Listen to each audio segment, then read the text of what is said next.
Hello বন্ধুরা, কেমন করে স্লাইডিংয়ের চাকা লাগানো হয় দেখুন।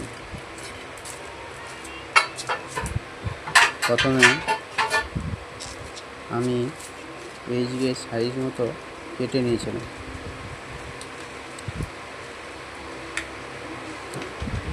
তারপর দুই ধার থেকে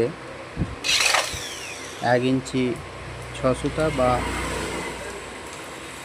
2 ইঞ্চি মাপ করে হোল করে নিলাম।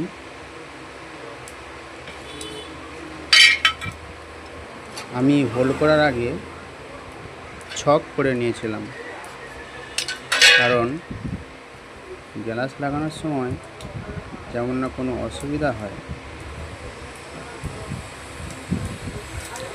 তারপর চাকাগুলো লাগিয়ে নিলাম 1900 স্ক্রু দিয়ে। কেউ কেউ আবার 1/2 ইঞ্চি স্ক্রু দিয়েও চাকাগুলো লাগায়। আমি একটু বড় স্ক্রু দিয়েই লাগাই।